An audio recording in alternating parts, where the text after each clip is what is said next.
Do you prefer guys with beards or without? I don't know, whatever works on you. Beards.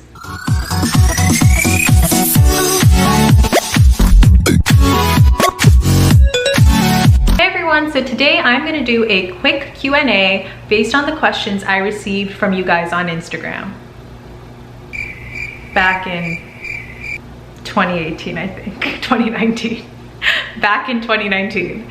But you know what, I am kind of having a brain block, so I thought this would be a great way for you guys to get more acquainted with me, and also very time effective because I have to shoot a bunch of other stuff. So let's get into the video. Cereal or milk, which goes in the bowl first? Cereal. If you put milk in the bowl before your cereal, I'm sorry, we can't be friends.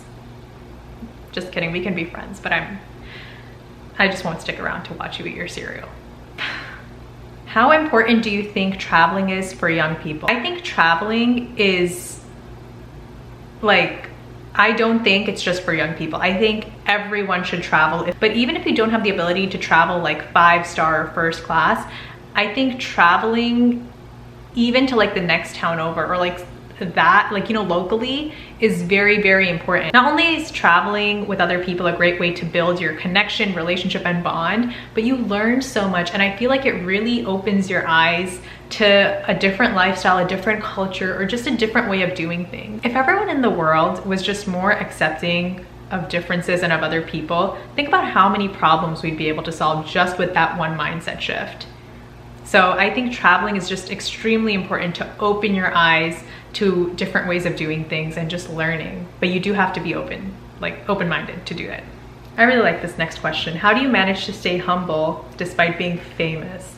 I want to start off by saying thank you. I think that's so sweet that you sent me that question. I really value humility, and I really value that you like that comes off to you guys, that comes across to you guys.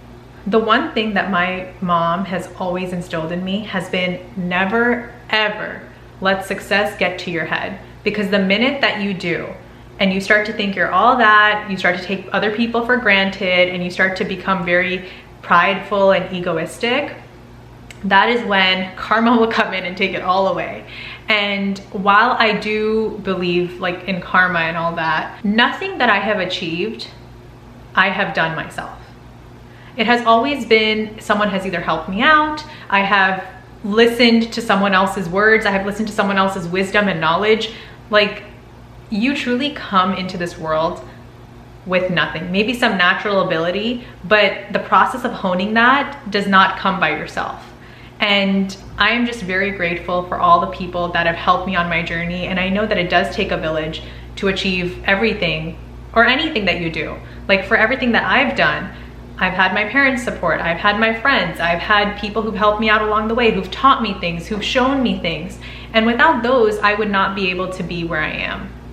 So I just always keep that in the back of my mind. If you could relive any moment from your life, what would it be? If there was ever a moment that I just felt extremely present and pure ecstasy, it was the night that I won Miss New Jersey USA. That was probably the happiest moment of my life. And even just thinking about it now, it brings a smile to my face.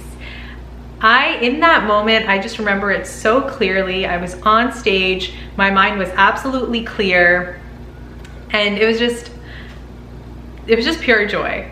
That moment, that feeling, I want to be able to live in that feeling, like in my day-to-day life, but that particular moment was when I felt it super, super strongly. So for sure, that one. What is your star sign? I find you very composed and humble. Thank you. My sun sign is a Capricorn, December 27th.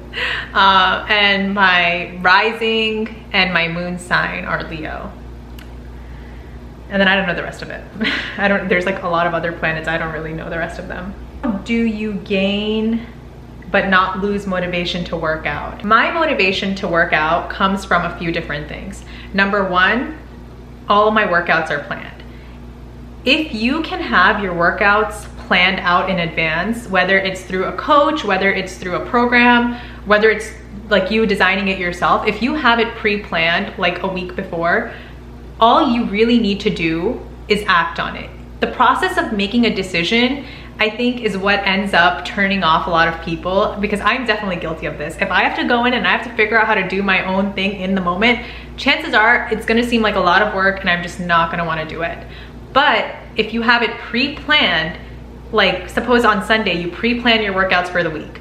Now Monday through Saturday, however many days you're gonna work out, you already know what you're gonna do. All you need to do is get yourself over to the gym and execute it. So number one, I would say have a plan is so like, yeah, that's essential. Don't make it negotiable. My workouts in the morning are not something like, oh, you know, I'm not feeling like it today. It's like, it's non-negotiable. I have to go into the gym and I have to do my workout. In my morning routine, there is a 2-hour gap designated solely for working out. And I hold that like as a constant every single day. So like clockwork, my mind is already in that zone, like, okay, I'm gonna work out this time tomorrow, or I'm gonna work out this time today, and just act on it again. And then the third thing, this goes back to the making decisions beforehand. If you can have your gym clothes and your shakes and everything ready and set to go in like the night before, it'll be so much easier the next morning because you don't have to make a decision. Again, everything is laid out in front of you. You just grab it, go. Get yourself to the gym and everything else will follow. So those are just 3 ways that I do that. And then of course, long-term, once you start seeing results, I think it just becomes like an addiction, a good addiction where you're like, oh my gosh, I'm seeing such great results. I wanna go, I wanna keep like chasing this feeling. I wanna keep getting stronger. And it just, yeah, it's one of those things. How tall are you? I am 5 feet 9 inches. I don't know how much that is in centimeters. Oh no. No, I don't know how much that is in centimeters. Maybe like less than 170. Hey Siri, how much is 5 feet 9 inches in centimeters? I was wrong, it is 175.3 centimeters tall. Would you have a relationship with someone not Indian? Short answer, yes. More in-depth answer, even though I'm open to dating and having a relationship with someone who's not the same culture as me, for me, being accepting and open is a very important trait. And I definitely do not see myself with someone who is unwilling to participate in my culture or unwilling to learn more about my culture and accepting that as their own one day eventually if we get married. Are you a book lover? Am I a book lover? I am obsessed with reading. I'm constantly reading, so yes. Where in India are you from? So my family is from Rajasthan. I was born in Rajasthan and then I came to the United States when I was 4 years old. Do you drink alcohol, and is that a big thing you feel is brought up in today's culture and society? So I do not drink alcohol, and I do think there is this pressure to drink, and I don't necessarily know why. Maybe it's just because everyone does it. I actually received a lot of questions similar to this one a few days ago when I posted on my story from Nashville that I was getting a mocktail. And it really just comes down to number one, growing up, I never really saw that much in my family. My parents do not really drink or have parties that involve drinking that much. Most of my parents' get-togethers are religious in nature, so it's all pujas and stuff like that, celebrations for different pujas. And so that would be number one. I didn't really grow up around it. And then secondly, I personally, you know, again, I respect everyone's choice to do as they wish with their lives. I never really saw a point in it. I don't really like the smell of alcohol. It just is not very pleasant to me. And I feel like it's not something I need to do. Like, I'm good without it. I can have a great time without it. I know you get like a little buzz. It feels good. It's easier to let go and just, you know, hang loose. I never really saw the appeal in that. So I just don't do it. What do you believe is the purpose of life, and should it be the same for everyone? This is deep. What do I believe is the purpose of life? I think the purpose of life is to find your calling.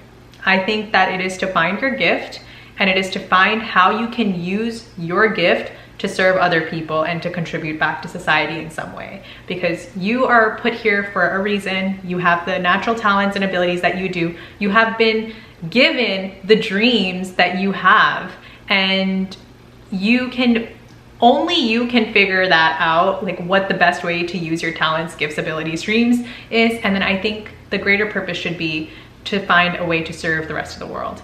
That's my opinion. That's what I live my life by. But again, everyone has their own thing. Some people don't want to do something that impacts the whole world. They would rather do something that impacts their immediate circle, and that's totally fine. Would you break your boundaries for someone you may have found important in life? Absolutely not. Boundaries are very important in any relationship, whether it's romantic in nature, with friends, any kind of situation, because it helps you preserve your values. I don't know if I would feel comfortable being with someone or being in a relationship or friendship with someone who's not respectful of my boundaries, or who I have to change my boundaries for. I don't really have boundaries that are like, you know, it's not like a long list of things that no one can follow. It's very basic in nature. It's like respect, honesty, loyalty, all of these things that are very basic things. And I think if you're gonna break that, or if you're gonna bend those boundaries, then what kind of relationship would that be? There are a lot more questions on here. I will definitely get to them another time, but I think this video has gone on long enough. Let's wrap it up here, and I will see you again next time. Take care. Oh, and don't forget to like and subscribe. All right, see you soon. Bye.